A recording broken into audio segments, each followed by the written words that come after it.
Hello everyone. We're going to be continuing with yesterday's lesson on equilibrium. So what we need to remember is that, first off, let's just go over what equilibrium means yet again. It refers to a situation where the rate of the forward reaction and the rate of the reverse reaction are the same. If we take a look at it from the perspective of a graph like this, last unit, so if we talk about our rate of reaction, and here's time. Okay, so this is the rate of the reaction. All right. Last unit, we looked at the rate. So the reaction happening or going forward faster. This unit, my people, we are looking at this situation, and that's what equilibrium is. Okay, aka homeostasis, aka, I like my AKAs, steady state. So, once again, it doesn't mean that the reaction has stopped. It doesn't mean that nothing is happening. It means that the rate of the forward and the reverse are going at the same rate. So there is no change to your eyeballs, so no macroscopic change, so no big changes, but there's microscopic things we cannot see because things are going backwards and forwards. Okay? So this, my dears, this flat zero slope is what we're looking at. Okay? Also, when we talk about equilibrium, the only time an equilibrium is going to happen is in a closed system, so we don't lose matter. Okay, so gases aren't allowed to leave. All right? All right. And it never proceeds to completion, because if you use up all of your reactants, then obviously you can't have reverse reactions or forward, because actually you can't have forward reactions because you can't go forward if you've got nothing in the reactant end of things, right? Right. So, is there a reliable way to allow us to determine the amounts of products and reactants at equilibrium? Well, why, yes, there is. It is referred to as our equilibrium law. And another name for equilibrium law is the law of mass action. So let's take a look at our general chemical reaction. And what you're seeing here, A plus B, arrow, arrow, C plus D, where A and B are my reactants, C and D are my products. And you will see the lowercase letters that indicate coefficients. So we're talking about a balanced chemical equation now. All right, and that's very important. So remember in grade 10 when we said you're never going to not have to balance again? Yeah, once you know it, you're going to always have to know it. This is where balancing is very important, and we're going to be using some stoichiometry later on as well. But, so if you take a look, we've got these coefficients designated as our lowercase letters. Now, just because they've got different letters, different variables, does not mean that the coefficients themselves are different values though. Okay, A and B and C and D could all be 2, all right? They could all be, well, actually they wouldn't be because they reduce out, but you know what I'm saying. Just because they're different variables doesn't mean that they're different values, okay? So let's look at some of the other assumptions we need to make. So we know that A, B, C, and D are chemicals. And the other kicker is that these reagents and products have to be in either the gas or the aqueous phase. And when I mean by aqueous phase, I mean they need to be a solution. What I am also saying is that they cannot be solids, because for our purposes, solids will not change their concentration. Okay, and as you learned yesterday with our ice tables, when we talk about the ice tables, we're talking about concentration. And so if we're dealing with solids, solids don't have a concentration. Okay, so it's very important that you remember gas or aqueous phases. I've already defined the fact that the lowercase letters are coefficients. And now what I'm going to define is the variable capital K or Kec. All Kec is, okay, is the equilibrium, and that's the ek part of this, and constant, and that's the k part of this. Okay, we're going to be dealing with a lot of k's in this chapter. I think there's 4 or 5 of them. So when we talk about the equilibrium constant, we're talking about a situation, take a look, where we've got a situation where we're talking about a system that is at equilibrium. So the double-sided arrow. Okay, and lastly, I'm just going to change. I'm missing my purple. Okay, lastly, let's take a look at the actual equation here. So my equilibrium constant is the ratio of the concentrations, so don't forget square brackets are concentrations, and I know you did this yesterday, in moles per liter.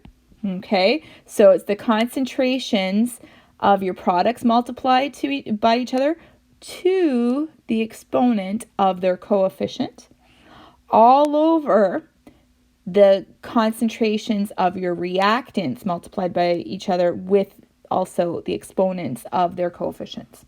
All right, so let's take a look. Now that we've set that stage up, let's look, sometimes you just need an actual example. So that's what we're going to do right now. So looking at example 1,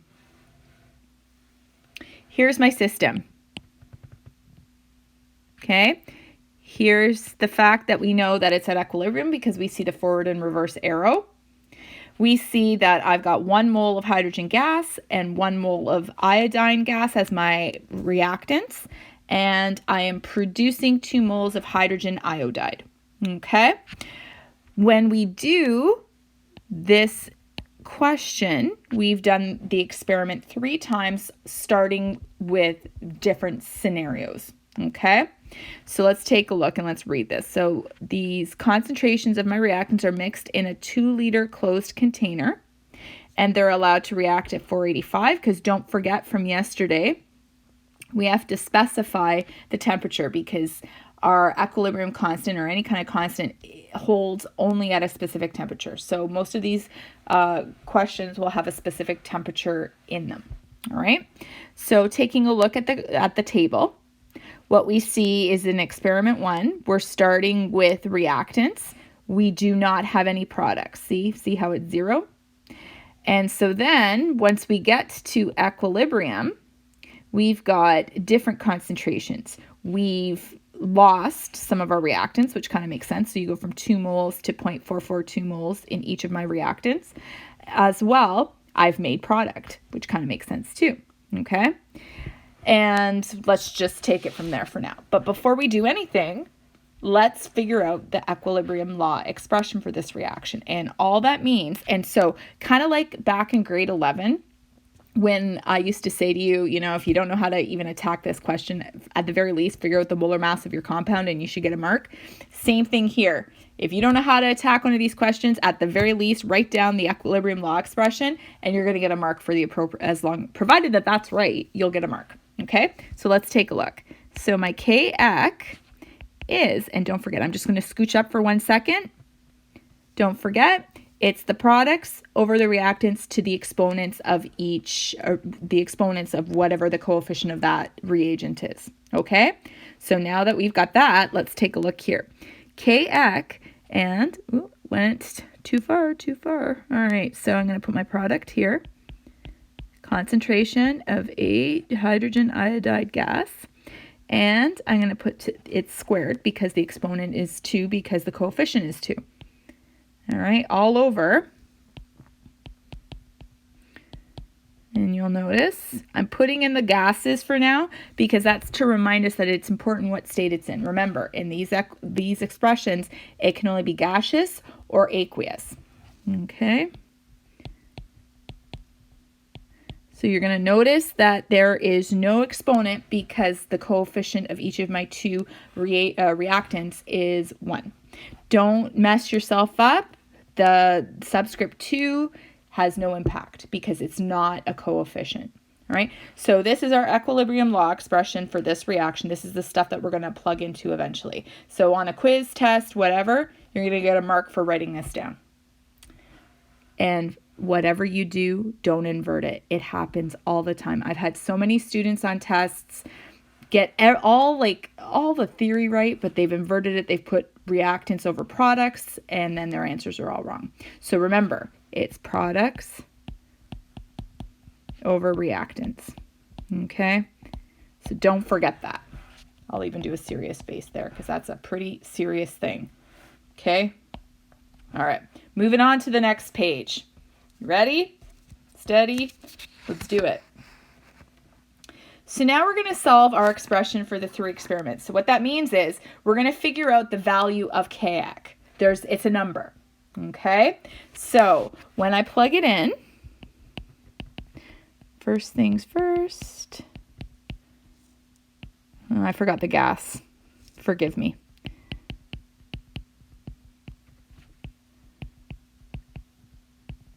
And I'm going to just do it for all 3 of these bad boys while I'm still just writing it, because then we'll just get to plugging it in. Here, I'll put the gas there.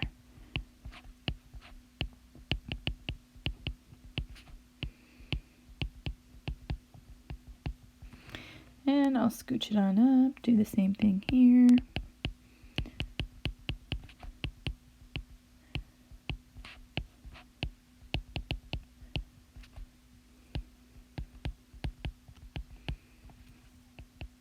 Okay, so now let's plug our information in. So now that we've got this, and I'm going to violate a math rule by putting 2 equal signs on the same line, but you'll forgive me. I know you will. So let's look at experiment 1. Experiment 1 is telling me, and remember, this is the Kx. So we're going to look at the equilibrium concentration. So I'm going to use 0.442, 0.442, and 3.119. Okay, so when I plug it in, remember, products on the top. And also another thing to remember is K is unitless. And so we don't actually put units here. You won't be putting moles per liter. Okay?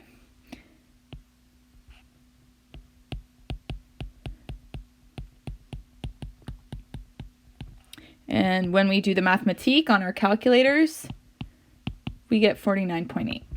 Okay, so let's do the exact same thing for experiment 2. So when I plug it in, same deal. And don't forget, this is Kx. So make sure you're looking at the equilibrium concentration. So in your ice table, you'll be looking at the bottom row in your chart, the E in the ice. Okay, do you not want to sing Ice Ice Baby every time you say ice table? I do. Anyway, back to this. Okay, so experiment 2, I'm going to use this value, and this value. Back up.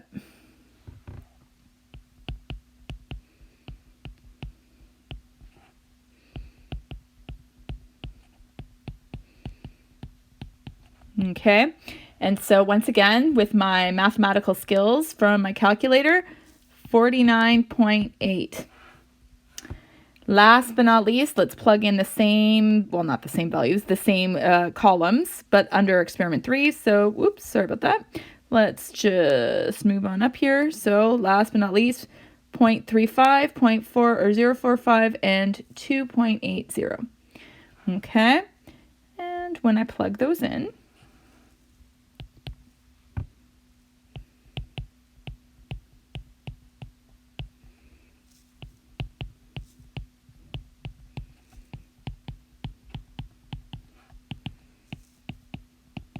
okay, so the take-home message is we're getting the same value of K in each of these 3 experiments. This is how you determine the Kx. But what does that value mean to us? Well, if we go back to our system here, okay, you're going to see that we've got 3 very different scenarios. Those 3 different scenarios are, first off, we're starting with only reactant and no product.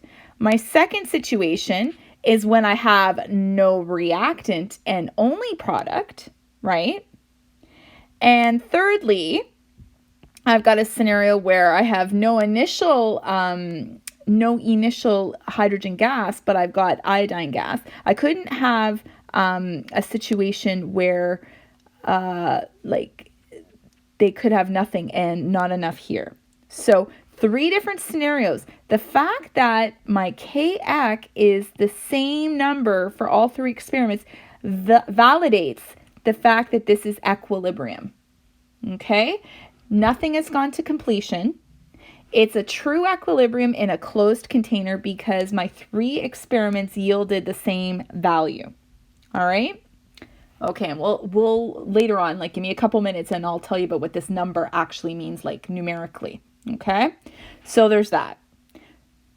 I'm breathing, you're breathing while we move on to another example. But before that, let's just look at this. So notice that the ratio is giving us a constant value of K for all 3 sets. Okay, said that. And as long as we are in a closed system at the same temperature, and like I said, 485 degrees Celsius, or was it Kelvin? I don't even know now. Hold on. Was it Kelvin? No. Yay.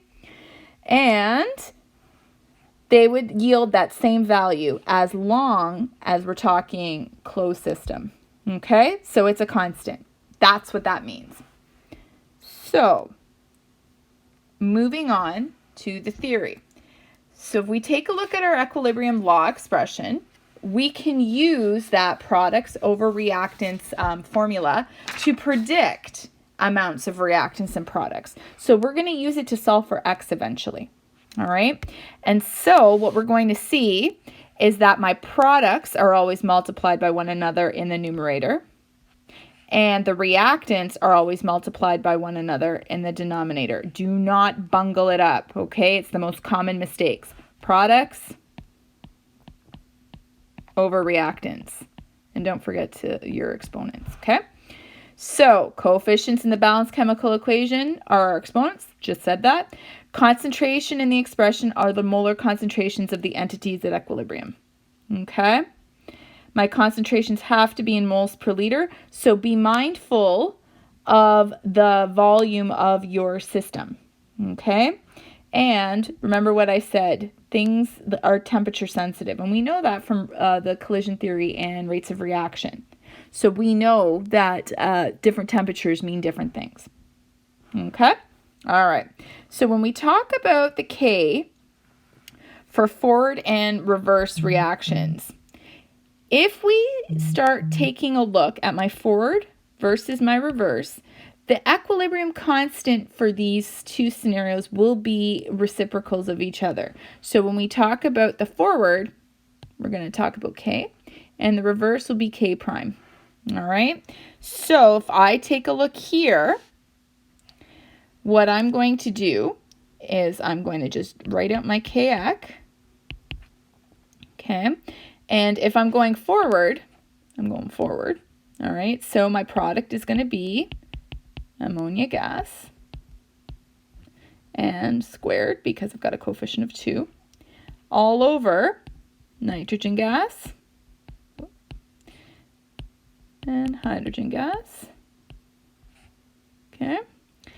That is the formula, products over reactants. And if I looked it up in a table at a specific temperature, what I would see is the Kx for that reaction, and I think it's at SATP, it's 6.49 times 10 to the negative 2. All right. So if I was to do the exact same thing for the reverse reaction, I'm now talking about this situation. Okay. And I'm just going to put a 2 here because it was there from before. Okay. So in that situation, I've got to flip it so that my Kx in this scenario is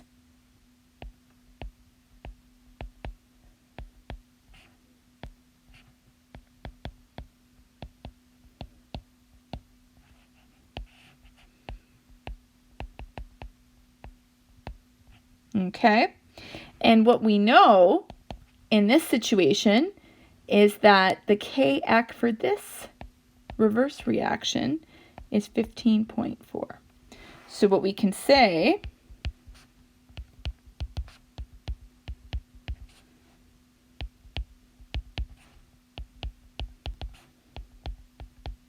okay, they're reciprocals of each other.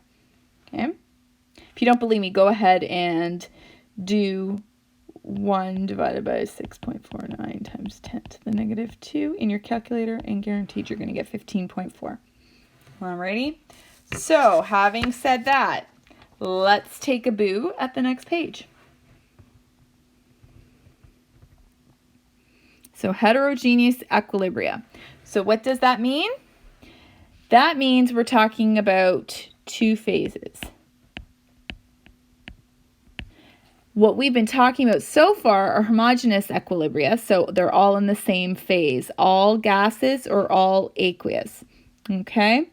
So when we talk about here, the concentrations of solids and liquids, we don't use them as variables. And the reason why we don't, I've already kind of given away the secret to this one, is their concentrations don't change. Now, you might be saying, well, Miss, liquids, is that not aqueous?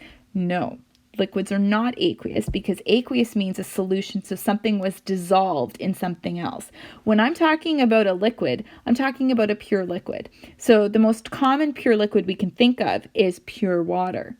Okay, so liquid water, you cannot have, like, you cannot manipulate the concentration of pure water because it is what it is, right? Can't dilute pure water. What are you going to dilute it with? Water? Guess what? Still water. Okay, there's some other pure liquids, like I think bromine is a pure liquid at room temperature, that kind of thing. All right, so the reality is they are incorporated into the value of that equilibrium constant. Okay, so let's take a look here. All right, this is kind of très importante. All right, so once we sit there and we see, here's my system. If I'm going to do a Kx in this scenario, normally you would say, okay, products over reactants, so NH3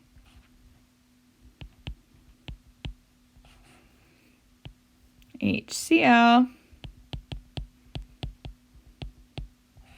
all over NH4Cl solid. But guess what, my darlings? Can't do it.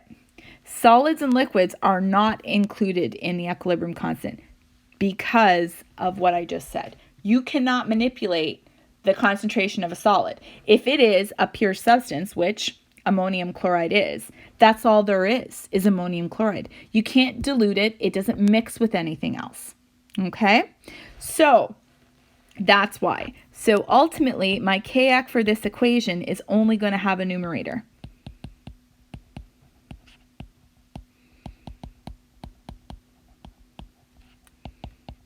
Okay, so that's my situation.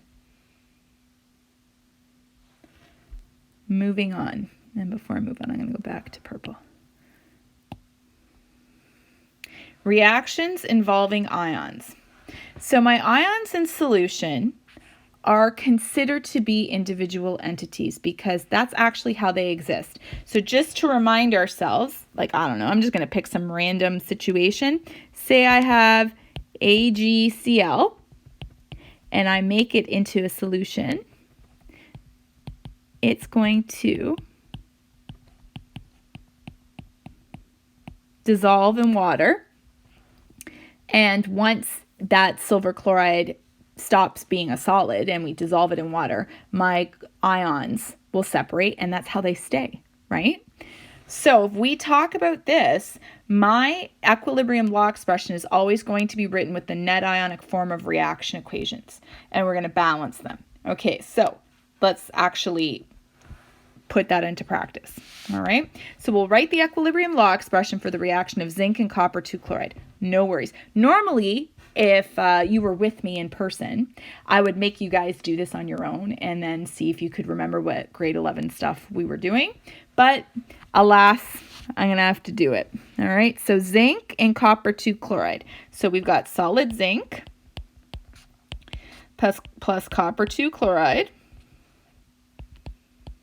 Okay, so don't forget copper 2 is plus 2 and copper is minus 1, crisscross applesauce. And then, since we're talking about equilibrium, we'll do our double-sided arrow.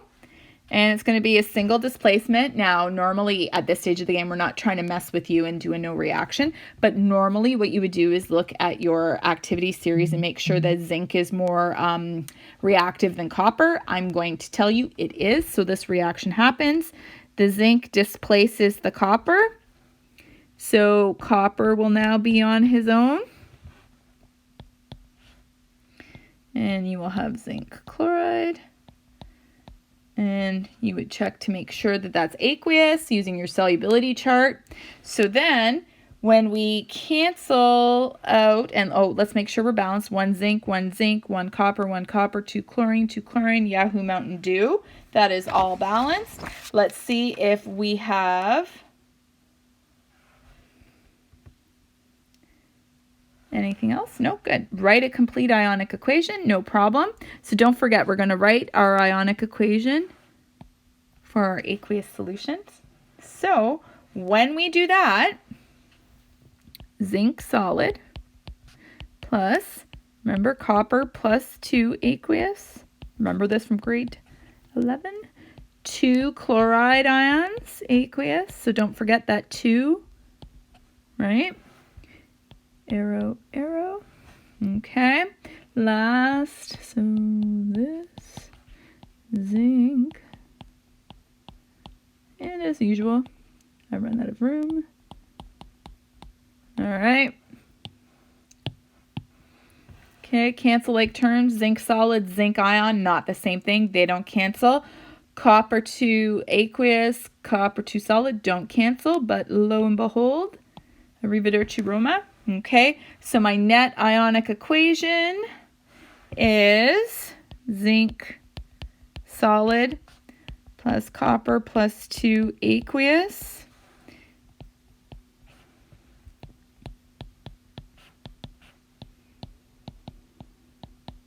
Okay, so then when I write my equilibrium law expression, I think I'm going for it, people. You've been denied. Take a look. Ooh, that just made me so happy. Okay, so we've got 2 solids. They do not go into my equilibrium law. So ultimately, we're only going to save that rainbow for like really special situations or we get immune to it. So when we go to the equilibrium law expression, my Kx for this situation is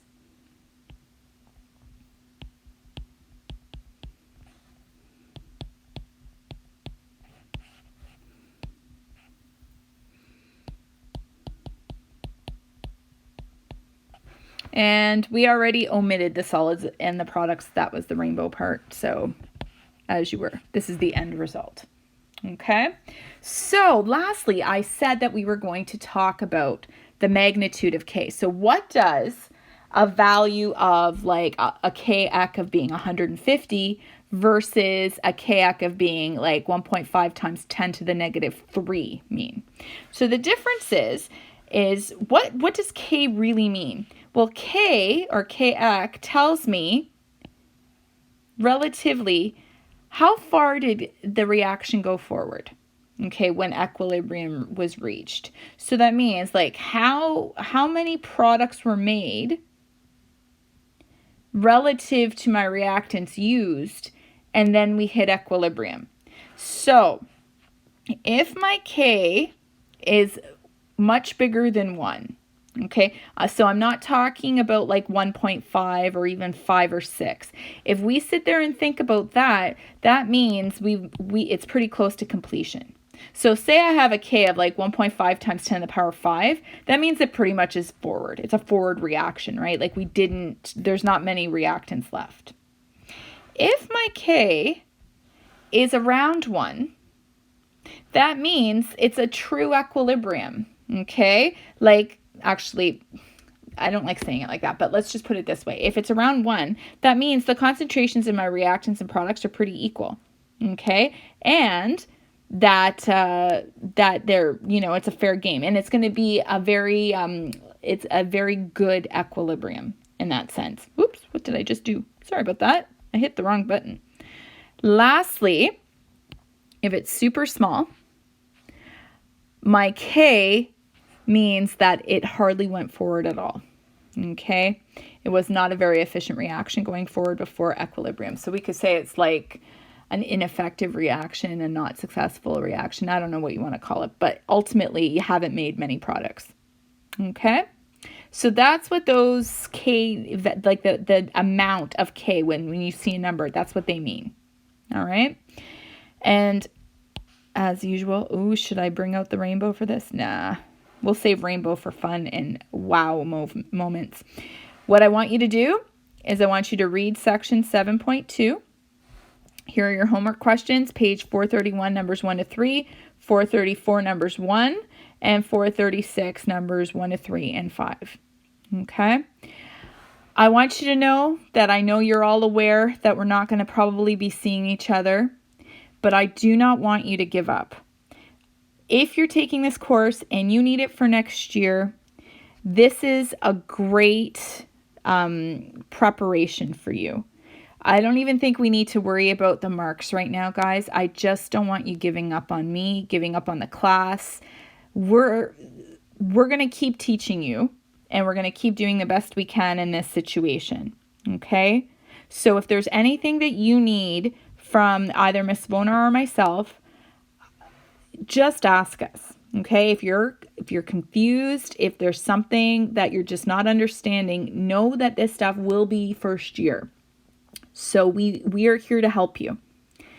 That's all I'm going to say for now. Okay?